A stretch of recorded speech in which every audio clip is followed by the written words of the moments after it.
Oi, tudo bem? Começamos agora o Conversando o Evangelho, o estudo semanal do Evangelho segundo o Espiritismo, tradução de Guilom Ribeiro.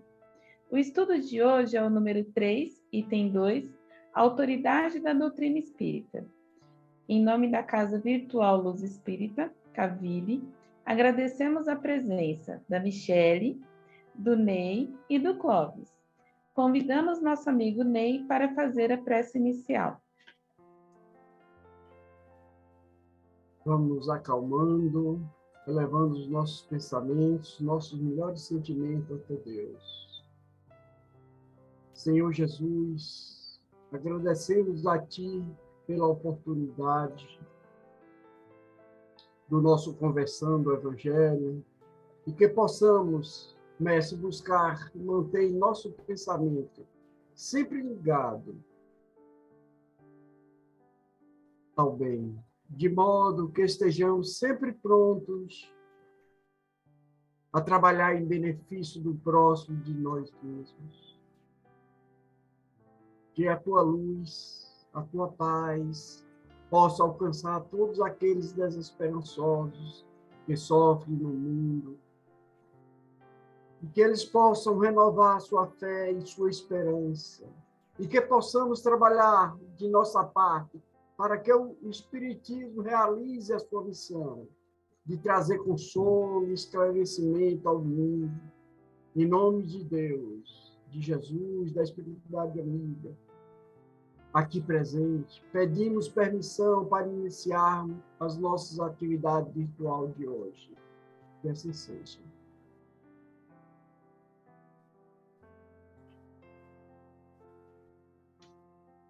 Que assim seja.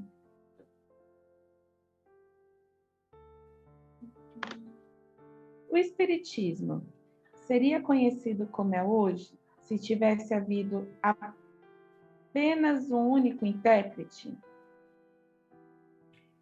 Então, com certeza não, porque, como Kardec mesmo dizia, se a doutrina espírita fosse obra de um só homem, ela teria as luzes de um só homem e, portanto, seria falha, porque nós somos falhos, né? Se, por outro lado, os espíritos tivessem revelado a doutrina a um só homem, como que a gente poderia ter certeza da autenticidade dela, né? Como acontece quando alguém vem e conta alguma coisa para a gente duvida. E Kardec deixou claro que os ensinamentos eles vieram de um plano mais elevado, portanto, não pode ser obra dos homens. Uma coisa que é importante a gente lembrar é que Kardec ele era um cientista, um pesquisador. O momento que a doutrina espírita chegou para nós, chegou para a humanidade, foi um momento, principalmente na Europa, né, do positivismo, em que as pessoas buscavam muito a razão, então tudo era sempre muito investigado. E Kardec era um investigador. Então, os espíritos, ele começou a perceber que as mensagens, elas chegavam por vários espíritos e através de vários médiuns diferentes em vários lugares do mundo. E era sempre a mesma mensagem. Todas elas tinham sempre o mesmo cunho, todas pautadas principalmente no Evangelho do Cristo, né?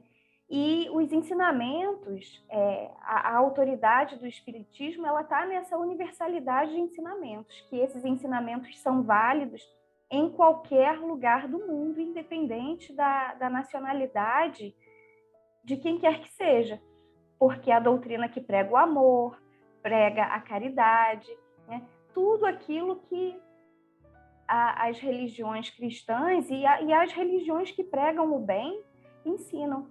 Então, os espíritos vieram através, né, da terceira revelação, que Kardec foi aí o incumbido de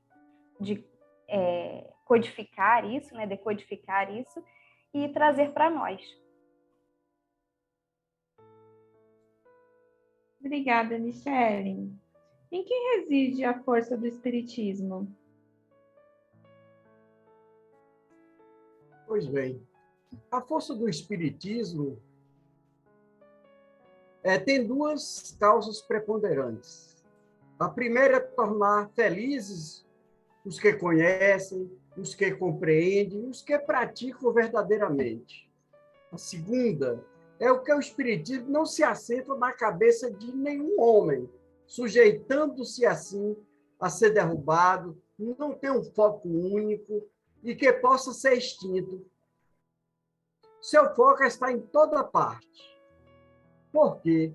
Em toda parte há médiuns que podem comunicar-se com os espíritos. Não há família que não possua no seu seio familiar um médium. E que não realizam essas palavras do Cristo. Vossos filhos, vossas filhas profetizarão. Todo ser de qualquer família tem pessoas assim. E terão visões. Por quê? Enfim, o Espiritismo é uma ideia e não há barreiras impenetráveis. A ideia nem bastante altas que essas não possam se transpor. Não existe nada que possa impedir que o Espiritismo avance, se propague. Pois bem, prestem bem atenção, matar o Cristo. O que aconteceu foi que nem isso parou com que o Evangelho do Cristo finalizasse por sua morte. Né? Mataram seus apóstolos, seus discípulos, mas o Cristo tinha lançado no mundo a ideia cristã, e ela está viva até hoje. É como se fosse uma semente que você planta, ela vai germinando em toda parte. Um vai falando um pedaço, outro vai falando outro pedaço, e forma-se o mundo cristão. Essa ideia que eles tinham de perseguição dos Césares, que perseguiu a todos eles, isso foi importante, porque isso deu ênfase para que o cristianismo se propagasse. E por que, então, o Espiritismo, que não é senão o desenvolvimento e aplicações de toda ideia cristã, não triunfaria aqui na Terra? Alguns, como no tempo de Kardec, teve pessoas, zombeteiros, de antagonistas, que até o presente, a despeito de seus esforços, não puderam opor uma negação estéril. Haveria nisso uma pretensão quimérica, um sonho de reformador? Pois bem, o Espiritismo penetra em toda parte a despeito de tudo e contra tudo, como um pólen fecundado de flores elevado pelos ventos e finca raízes nos quatro cantos do mundo. Porque em todo lugar, principalmente agora, nessas reuniões virtuais, está indo a todos os lugares. Encontram uma terra fecunda, ainda em sofrimento, como nós estamos vendo aí esse problema dessa guerra, sobre o qual derrama, aí nós temos que clamar para que seja derramado o bálsamo consolador, onde está havendo esses desequilíbrios. É como uma doutrina que torna melhor e que ensina a moral evangélica, certo? Que só prega a caridade, o esquecimento das ofensas e a submissão da vontade de Deus. O mais belo, para finalizar, o mais belo do lado do Espiritismo é o lado moral, por suas consequências morais, que triunfará e tudo, pois aí está a sua força, e aí ela é invulnerável.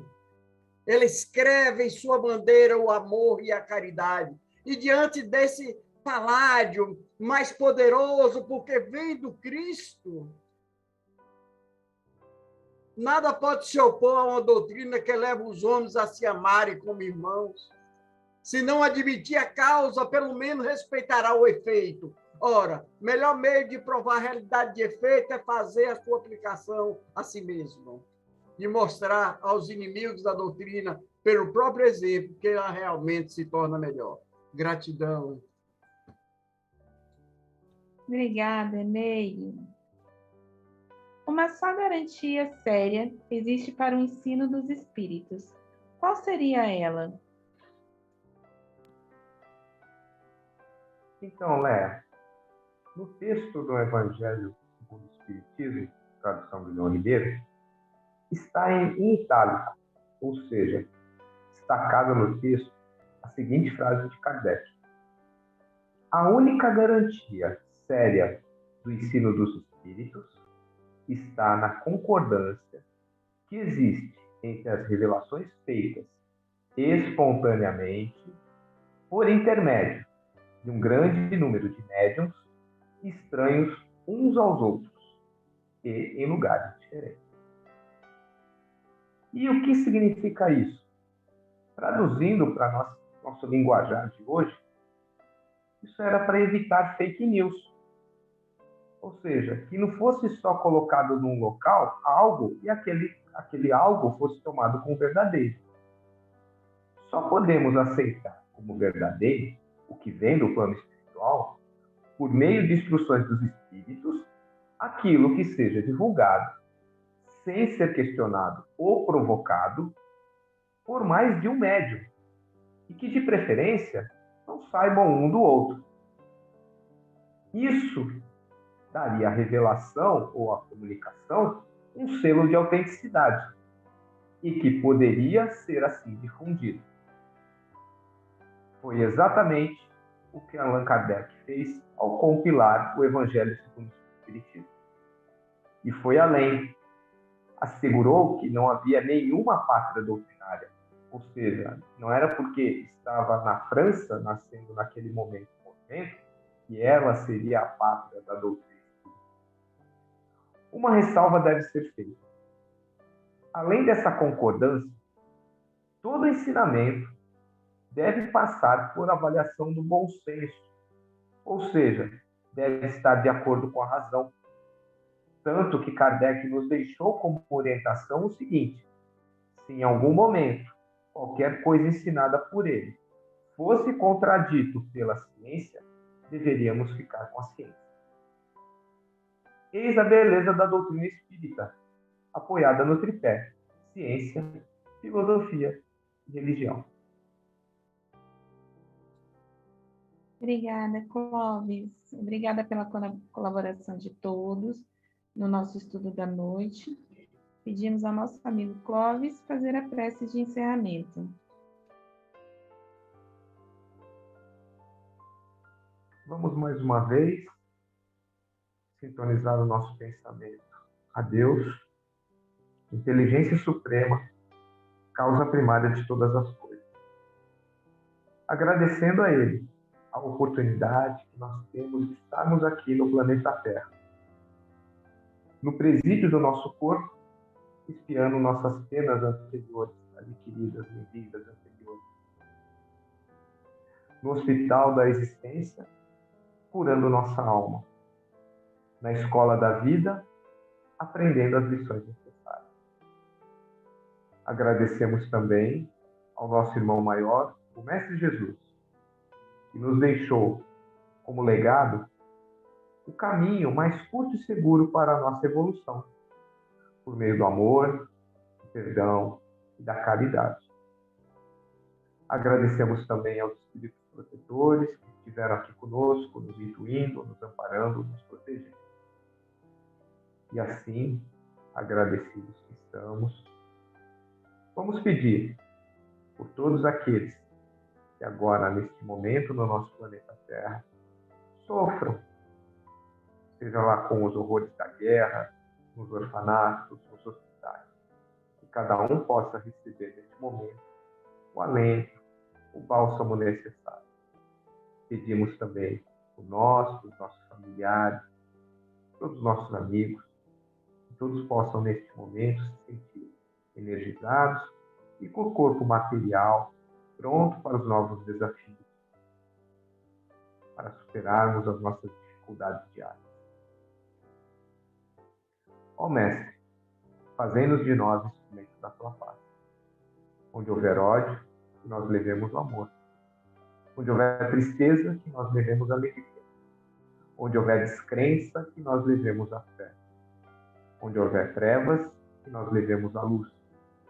Onde houver guerra, que nós levemos a paz. Ó Mestre, fazei-nos antes de mais nada, consolar a ser consolado, amar a ser amado, pois é dando que se recebe, e é se perdoando que se é perdoado, e é nascendo, crescendo, morrendo e renascendo, evoluindo sem cessar. Tal é a lei. Que assim seja, graças a Deus. Que assim seja. Tenham todos uma ótima semana e até o próximo estudo. Fiquem com Deus.